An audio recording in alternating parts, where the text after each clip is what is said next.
Hallelujah.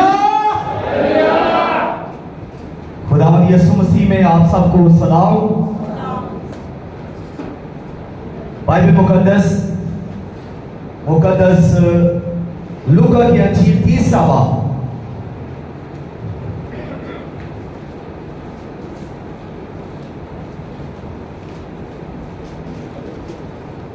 और उसकी दूसरी आयत से मुकद्दस लूका की अंजील 30 बाब और उसकी दूसरी आयत से खुदा के लासानी लाफानी लापता लारे मुकद्दस पाक खुदा के जिंदा कलाम को पढ़ने की जसारत हासिल करूंगा।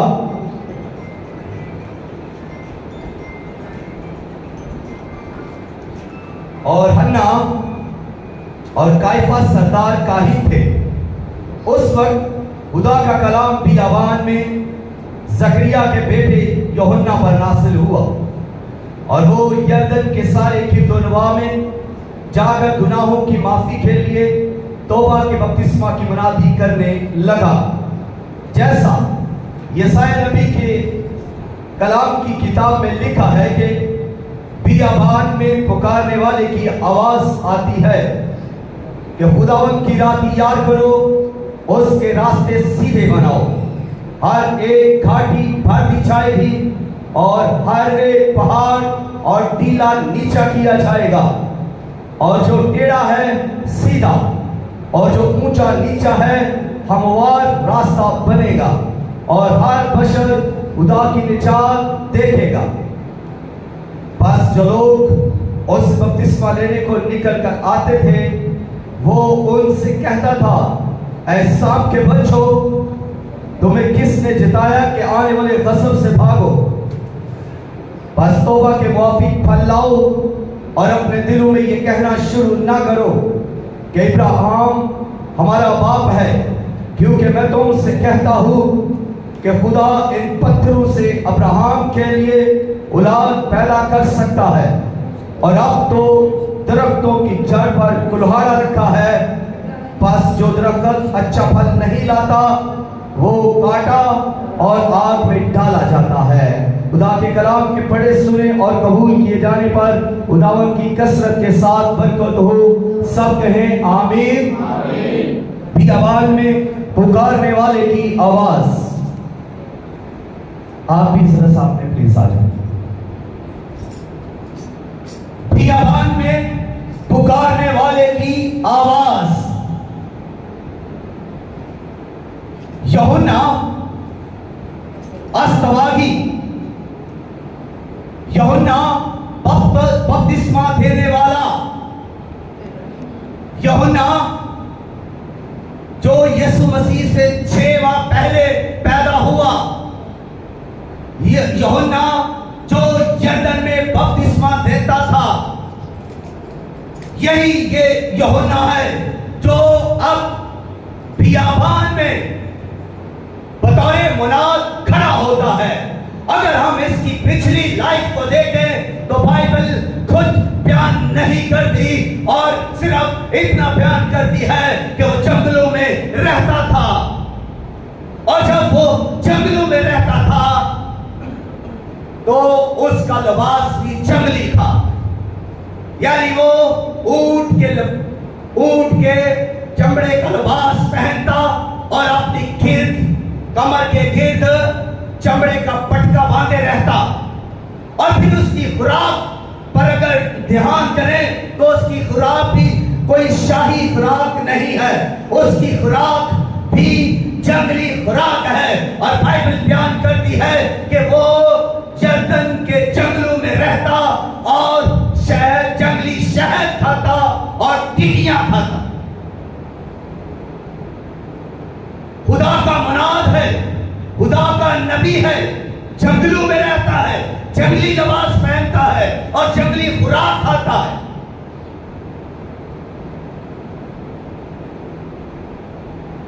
जब हम बाइबल का मुतालिया करते हैं तो बाइबल हमें ये बताती है कि ये पेड़ से ही नसीर है, ये पेड़ से ही चुना हुआ है, ये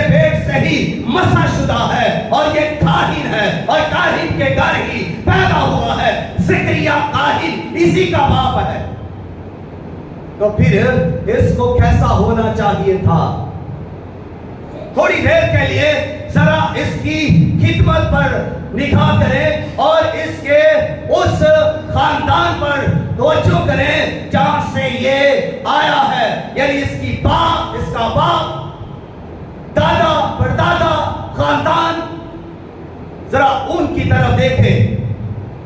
वो सब खिदमत गुजार थे और इसको भी तो काहिन होना चाहिए, और इसको भी तो काहिन जैसा लिबास पहनना चाहिए, इसको भी तो हैकल में खिदमत करनी चाहिए थी, और इसको भी तो काहिन जैसा अच्छा खाना खाना चाहिए। लेकिन इसके बिल्कुल मुतरातिफ है, ना ये हैकल के अंदर है, ना इसने काहिन का लिबास पहना है, ना ये काहिनों की तरह खिदमत कर रहा है। ये कहां पर है? ये यहूदिया के बियाबान में है, यरदन के बियाबान में मुनादी कर रहा है। और मुनादी ये क्या कर रहा है? बियाबान में पुकारने वाले की आवाज, यानी तौबा का पैगाम, और ये एक जबरदस्त मुनादी करता है। इसका लहजा अगरचे जंगली है, अगर ये गैर मुहस्सब तौर पर बोलता है, अगर ये जंगलियों की तरह बोलता है कि ये किसी का लिहाज नहीं करता, इसके मुंह में ऐसे है जैसे दो धारी तेज तलवार है, इसके अंदर कोई खौफ, कोई डर नहीं है। ये बियाबान के अंदर है और ये मुनादी कर रहा है, और ये कह रहा है कि तौबा करो क्योंकि आसमान की बादशाही नजदीक आ गई है। इसके पास एक पैगाम है, और बाइबल को पढ़ लीजिए, इसके अलावा इसकी कोई मुनादी नहीं है। इसने एक ही मुनादी की है और तौबा की मुनादी की है, और इसने लोगों को बरमला कहा कि अपने गुनाहों को छोड़ दो, अपनी बदी से पास आ जाओ। और यहां तक ये तिहत्तर लफ्जों में मुनादी करता है कि शाम के बच्चों, तुम्हें किसने चिता दिया कि आने वाले गज़ब से भागो। इसके अल्फाज करक अल्फाज हैं, इसके अल्फाज सख्त किस्म के अल्फाज हैं। इसकी मुनादी में कोई किसी की फेवर नहीं है, और ये ट्रुथ कहता है, जो इसे दिया गया है वही कहता है, और ये दिलेरी से बात करता है। और इसने वक्त हाकिम के मुंह पर कहा कि तुझे अपने भाई की बीवी रखना रवा नहीं। और ये एलिया की रूह में चल रहा था, लेकिन कभी इसने दावा नहीं किया कि मैं एलिया हूं। एलिया भी दलेरी से मुनादी करता था, और उसने भी बाल के नबियों को चैलेंज दे दिया, बाल के पुजारियों को चैलेंज दिया। और इसने भी तो वक्ते हाकिम हेरोदिस को चैलेंज दिया कि तुझे अपने भाई की बीवी रखना रवा नहीं है। जेल में डाल दिया गया इस सबब से। लेकिन इसकी मुनादी क्या है? इसकी मुनादी यही है कि तौबा करो, आसमान की बादशाही नजदीक आ गई है। और ये मुनादी कहां पर कर रहा है? ये बियाबान में मुनादी कर रहा है। और बियाबान क्या है? बियाबान बंजर है, बियाबान बेफल है, बियाबान बेरौनक है, वहां पर कोई रौनकें नहीं। बियाबान में राहें टेढ़ी हैं, बियाबान के रास्ते भी तो टेढ़े मेढ़े हैं, और बियाबान में ऊंचे ऊंचे पहाड़ और टीले हैं। इसलिए वो मुनादी करता है कि जो टेढ़ी राहें हैं सीधी बनाओ, और ऊंचे पहाड़ उनको भी काट कर मैदान बना दो। कोई टीला ना रहे, कोई पहाड़ ना रहे, बल्कि सब हमवार हो जाए, एक हो जाए, सब कमांड छोड़कर सब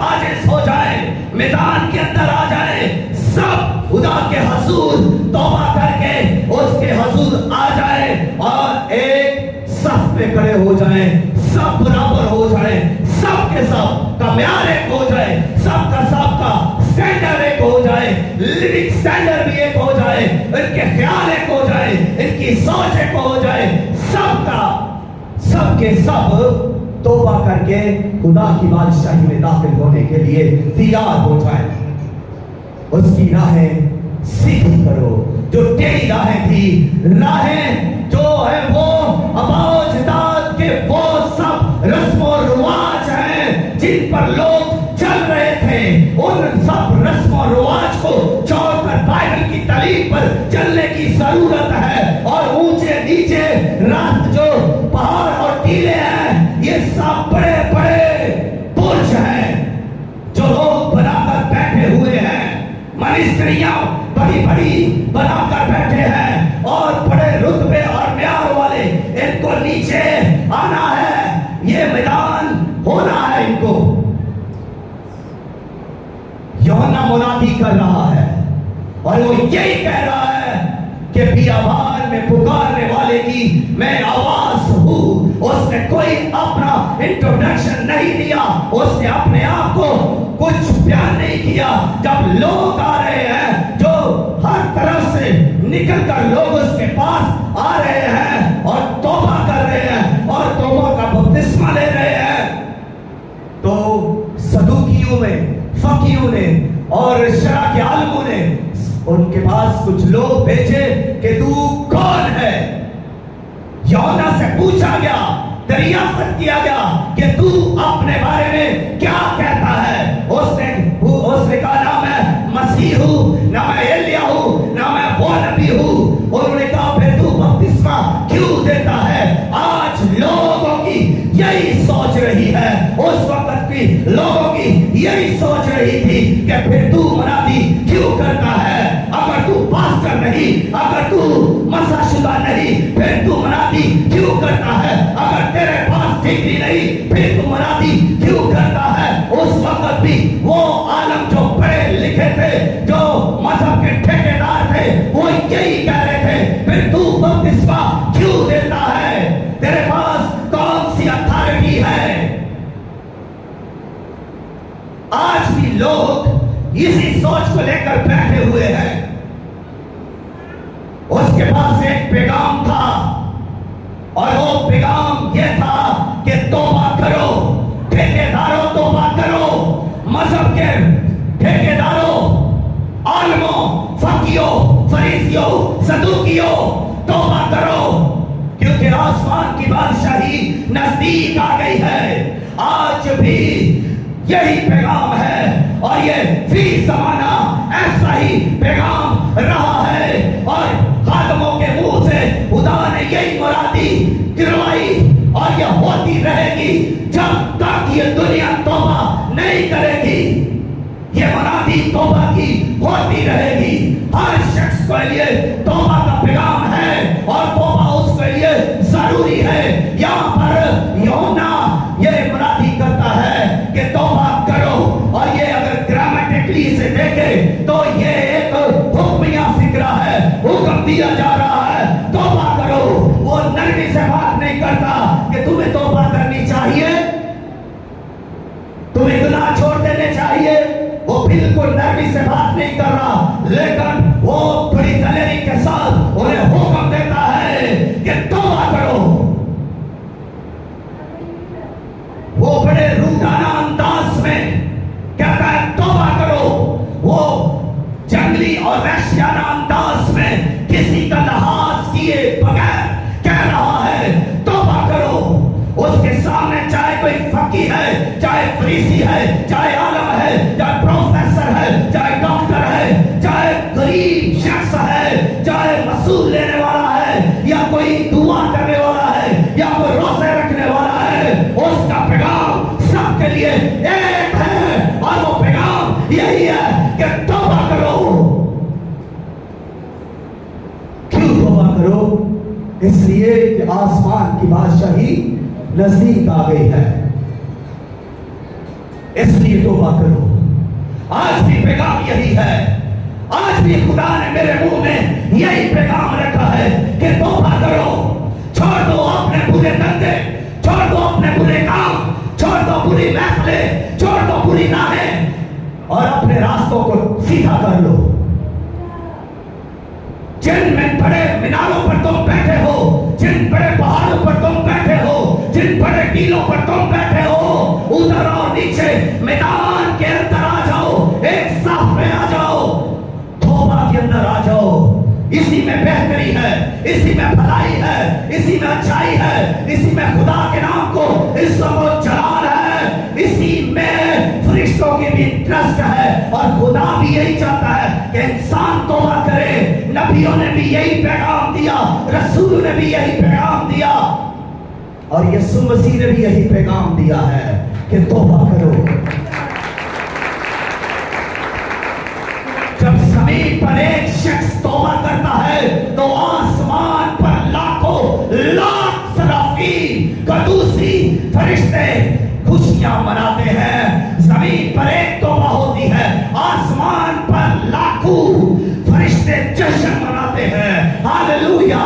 तो देखिए तौबा की कितनी इंपॉर्टेंस है, तौबा की कितनी अहमियत है उनके लिए जो आसमान की बादशाही के हैं। आसमान की बादशाही के लिए तौबा करना बहुत जरूरी है। अगर आप खुदा के साथ रहना चाहते हैं, अगर आप खुदा के साथ चलना चाहते हैं, अगर आप खुदा की हुजूरी को महसूस करना चाहते हैं, अगर आप खुदा की रफ़ाकत को एंजॉय करना चाहते हैं, तो फिर तौबा करके खुदा के कदमों में आ जाएं। आप खुदा को एंजॉय करेंगे। बादशाही के लिए लफ्ज है इंग्लिश में किंगडम, किंगडम, और इसका मिलता जुलता दूसरा लफ्ज है वर्ल्ड। तो ये खुदा की बादशाही, द वर्ल्ड ऑफ गॉड, जहां वर्ल्ड ऑफ गॉड है, जहां खुदा की बादशाही है, वहां खुदा है, वहां खुदा हुकूमत करता है। और जहां अगर खुदा उस बादशाही में ना हो तो फिर वहां पर कुछ नहीं रहता। अगर आप इंसानों की वर्ल्ड के अंदर आए तो आपको इंसान मिलेंगे, अगर आप सब्जियों की वर्ल्ड के अंदर आए तो फिर आपको सब्जियां ही मिलेंगी, और अगर आप शेरों की वर्ल्ड के अंदर आए तो शेर मिलेंगे, और अगर शेरों की वर्ल्ड से शेरों को निकाल दिया जाए तो बाकी कुछ नहीं रहता। अगर सब्जियों की वर्ल्ड के अंदर से सब्जियों को निकाल दिया जाए तो फिर बाकी कुछ नहीं बचता, और अगर इंसानों की वर्ल्ड से इंसानों को ही निकाल दिया जाए तो फिर बाकी कुछ नहीं बचता, और अगर खुदा की वर्ल्ड से खुदा को ही निकाल दिया जाए और खुदा ही उस वर्ल्ड में ना हो तो बाकी क्या रहता है। इसलिए खुदा अपनी वर्ल्ड के अंदर फिरता है, हुक्मरानी करता है, चलता है, फिरता है, इख्तियार रखता है, उखाड़ता है, लगाता है और हुकूमत करता है। खुदा अपनी बादशाही के अंदर मौजूद है, और अगर हमने उसके साथ रहना है तो फिर हमारे लिए एक रास्ता है, और पहला स्टेप यही है कि हम अपने गुनाहों को छोड़कर तौबा करें, बपतिस्मा लें, और फिर खुदा के कदमों में अपने आप को रख दें। यूहन्ना यही तो मुनादी कर रहा है, तौबा करो। अब लोग तौबा करते हैं, उस वक्त भी लोग तौबा कर रहे थे, बहुत सारे लोगों ने तौबा की। उस वक्त भी उसके पास जो लोग आते थे वो तौबा ही तो कर रहे थे, और जिन्होंने उसकी मुनादी को देखकर, उसकी मुनादी को सुनकर तौबा की और उन्होंने उसका असर लिया, उसकी तौबा का, उसकी मुनादी को कबूल किया, उन्होंने तौबा की, और उन्होंने सच्ची तौबा की, उन्होंने हकीकी तौबा की, उन्होंने अपने ज़हन को बदला, उन्होंने अपने दिल को बदल लिया, और जब उन्होंने इस मुनादी को कायदे से लिया, कन्विक्शन से लिया, और जब उन्होंने इस मुनादी को दिल से ले लिया तो फिर उनकी जिंदगी जिंदगियां भी बदल गई, उनके ख्याल भी बदल गए, उनकी शरीर बदल गई, उनकी सोचें बदल गए, उनके हालात बदल गए, उनके ख्यालात बदल गए और वो लोग बदल गए। वो पहले जैसे ना रहे, क्योंकि उन्होंने एक तौबा की थी। हमें भी एक तौबा करने की जरूरत है और बाइबल यही कहती है कि एक ही तौबा है, एक ही बपतिस्मा है, एक ही बेटा है, एक ही बाप है और एक ही रूह है। तो फिर हमारे लिए ये कितनी तौबा है? हम हर रोज तौबा करते हैं, दिन में तौबा, सुबह तौबा, दोपहर तौबा, शाम को तौबा, तौबा तौबा तौबा तौबा। हर वक्त कई की तो आदत बन चुकी है, वो दूसरों की बातों पर भी तौबा तौबा कर रहे होते हैं और हर वक्त उनका ध्यान यही है कि तौबा, लेकिन तौबा एक नहीं की, सच्ची तौबा नहीं की, हकीकी तौबा नहीं की। तौबा करते रहे, उन्होंने लंबी लंबी दुआएं तो की, मगर उन्होंने तौबा नहीं की। उन्होंने नाच नाच कर प्रस्तुत तो की, मगर उन्होंने तौबा नहीं की। उन्होंने सिर को नहीं बदला, उन्होंने दिल को नहीं बदला, उन्होंने जिंदगी को नहीं बदला, उन्होंने जिंदगी तर्ज जिंदगी को नहीं बदला, उन्होंने बाइबल के मुताबिक अपने आप को नहीं बदला।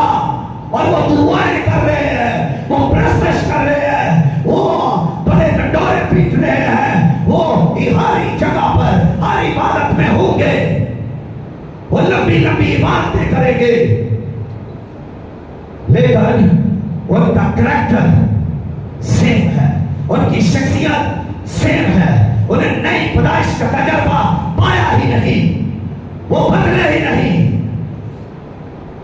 बदलेंगे, नई पैदाइश का तजर्बा होगा। यही मुनादी यूहन्ना कर रहा है कि लोग छोड़ दें अपनी राहों को, राहें जो टेढ़ी हैं सीधी की जाए। यही मुनादी है आज भी। अगर इस पर अमल कर लिया जाए, अगर इस पर ध्यान कर लिया जाए, अगर थोड़ा ज़हन इस पर लगा लिया जाए, सोच इस पर लगा ली जाए कि हमने तौबा की है और एक तौबा की है या हम हर रोज तौबा करते हैं, तो हमारी एक तौबा काफी है। एक तौबा काफी है। बार बार तौबा करने से एक ही बार तौबा करना जरूरी है। सारी जिंदगी इंसान से 9 इंच का सफर तय नहीं होगा।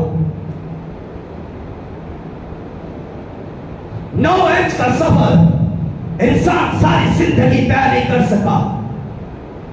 जबान और दिल, यहां से आप इसको अगर फरमाइश करें तो तकरीबन ये 9 इंच का फासला बनेगा और सारी जिंदगी ना जबान एक हुई, ना दिल जो दिल के अंदर है वो जुबान पर, और जो जुबान पर है वो दिल के अंदर नहीं है। दिल कुछ कह रहा है, जुबान कुछ कह रही है, जुबान पर कुछ है और दिल में कुछ है। ये सफर आज तक कंप्लीट नहीं हम कर सके।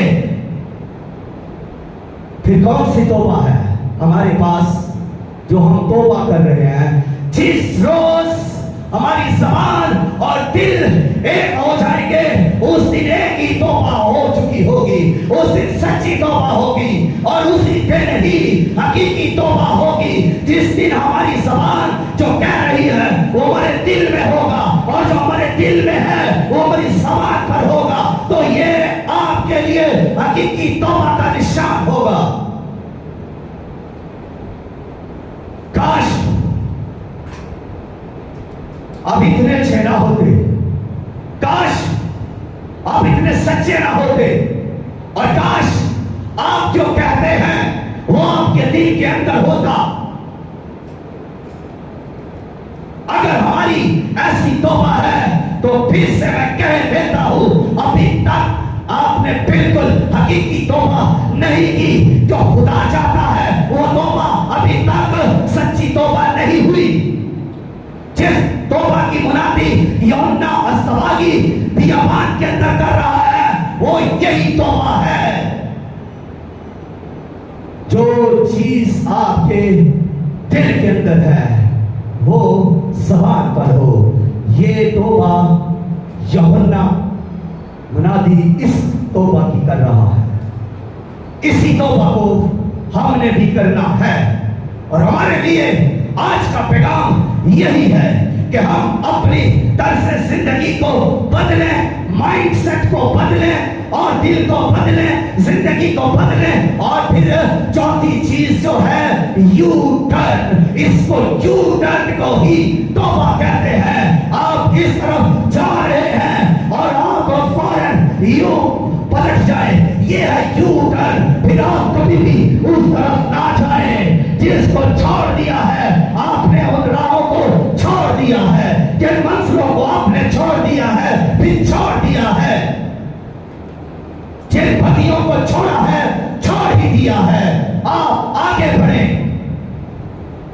आप हकीकत की तरफ चले, आप खुदा की बादशाही की तरफ बढ़ने की कोशिश करें, क्योंकि आपने तौबा कर ली है। यीशु मसीह ने फरमाया हल पर हाथ रखकर पीछे नहीं देखते। तौबा के बाद हमारे लिए गुंजाइश नहीं कि हम फिर वापस अपनी उन राहों पर चलें या फिर वही पुरानी जिंदगी गुजारें। हमारे लिए फिर से कोई गुंजाइश नहीं। हमारे लिए आगे बढ़ना है और हमारी बाइबल पैदाइश से मुकाशफा तक है और हमने पैदाइश से मुकाशफा की तरफ बढ़ना है। हमारा खुदावंद यीशु हमारे आगे है और हमने अपने खुदावंद यीशु मसीह की तरफ बढ़ना है। आप देख सकते हैं जब पतरस पानी पर चल रहा था तो शागिर्द पीछे थे, यीशु आगे था। उसने शागिर्दों की नहीं सुनी। शागिर्द क्या कह रहे हैं? शागिर्द तो ये कह रहे थे कि पतरस आगे ना जा, पानी है, गहराई है, डूब जाएगा, कश्ती से बाहर ना निकल। लेकिन उसने कहा यीशु आगे है। उसने यीशु पर निगाह की, उसने यीशु को पुकारा, उसने कहा खुदावन अगर तू है तो मुझे भी कह कि मैं पानी पर चलकर तेरे पास आऊं। खुदावन यीशु ने कहा आ, और वो पानी पर चलकर यीशु के पास जाने लगा। हमारा यीशु हमारे सामने है, उसकी बादशाही आने वाली है, हम उसकी बादशाही के लोग हैं। हम चढ़ीता लोग हैं, परगसीता लोग हैं, हम भुलाए हुए हैं। और फिर भी हम तौबा ना करें तो बड़ी ही ये बदकिस्मती की बात है। यूहन्ना ने कहा अब तो कुल्हाड़ा दरख्तों की जड़ों पर रखा हुआ है, बस जो दरख्त अच्छा फल नहीं लाता काटा और आग में डाला जाता है। तौबा के मुआफिक फल लाओ। अगर तौबा की है तो फिर फल कहां है? लेकिन पैगाम है कि अगर तेरा फल नहीं, अगर तू फलदार दरख्त नहीं तो फिर कुल्हाड़ा तेरी जड़ों पर रखा हुआ है, तुझे काट डाला जाएगा और फिर काट कर तुझे कहां डाला जाएगा? आग में डाला जाएगा। इसलिए पहली बात है तौबा, दूसरी बात है तौबा के मुवाफिक फल लाओ। हमें फल लाना है। हमारे फल आज कहां है? अंजीर के दरख्त के पास खुदावंद यीशु मसीह जब फल ढूंढने गए तो वहां पर उन्होंने फल नहीं पाया और कहा कि अंधा को तुझे फल ना लगे। सुबह आकर देखा तो वो जड़ तक सूख चुका था। ना सिर्फ पत्ते सूखे थे, डालियां, तना, बल्कि जड़ें भी सूख चुकी थी। ये है यीशु का कलाम। तो तेरे तलवार वो अगर जिंदगी दे सकता है ये कलाम, तो मौत भी यही कलाम दे सकता है। क्योंकि बाइबल कहती है कि जिंदगी और मौत ज़बान के काबू में है। जो कलाम हमारे मुंह से निकलता है वो हमारी जिंदगी या मौत है। अगर हम तौबा नहीं कर रहे, अगर हमने एक हकीकी और सच्ची तौबा नहीं की, तो फिर अभी तक हम हलाकत की तरफ जा रहे हैं। हमारा रास्ता चेंज होना चाहिए, हमें टेढ़ी राहों से फिरना चाहिए, सीधी राह की तरफ आना चाहिए, क्योंकि यीशु ने कहा राह हक और जिंदगी मैं हूं। यीशु राह है, उस राह पर चलने की जरूरत है। और मैं आपको यह बताऊं कि जो रास्ता यीशु है, इस पर सभी चल सकते हैं। ये इस रास्ते का कोई मजहब नहीं, कोई इस रास्ते की कोई कौम नहीं है, ये इसकी कोई डिनोमिनेशन नहीं है। ये सबको दावत देता है चलने के लिए। सब ही मर्दो सन इस रास्ते पर चल सकते हैं। और यीशु दावत देता है कि मैं राह हूं, मुझ पर चल कर ही तुम बादशाही तक पहुंच सकते हो। अगर हमारी राहें टेढ़ी हैं तो फिर हमें सीधी राह की जरूरत है, और सीधी राह एक ही राह है, और वो यीशु राह है, और उस पर चलने की हमें जरूरत है। जो तौबा करेंगे, जो सच्ची तौबा करेंगे, वही इस राह पर चल सकेंगे। तौबा के बगैर तो हम इस राह पर चल भी नहीं सकते। अभी तक अगर आप हकीकत के अंदर नहीं, अगर आप ख्यालों में हैं, अगर आप किसी वहमों के अंदर हैं, अगर आप किसी खमान के अंदर हैं, तो निकल आए, हकीकत को अपनाएं। ये मनादी एक हकीकत है। ये मनादी उस वक्त भी हकीकत थी जब ये बियाबान में थी, जब इस्राएल बियाबान जो कि इस्राएल था, और इस्राएल उस वक्त बंजर हो चुका था, इस्राएल उस वक्त बेफल हो चुका था, इस्राएल उस वक्त बेरौनक हो चुका था, इस्राएल की राहें टेढ़ी हो चुकी थी, इस्राएल के अंदर पहाड़ बन चुके थे, इस्राएल के अंदर टीले बन चुके थे, और उनके रास्ते टेढ़े मेढ़े थे। इसलिए इस इस्राएल के अंदर यूहन्ना अज़दवाजी को मुनादी करना पड़ी, और ये जरूरत थी, और आज भी जरूरत है मुनादी करने की, कि तौबा की मुनादी की जाए, क्योंकि हर शख्स को तौबा की जरूरत है। खुदा इस कलाम के वसीला से आपको कसरत के साथ बरकत दे। आए खड़े हो, आप निकट हो, थोड़ी देर के लिए जरूर आंखें बंद करके सोचे, अपने दिल पर, अपने करैक्टर के बारे में सोचे।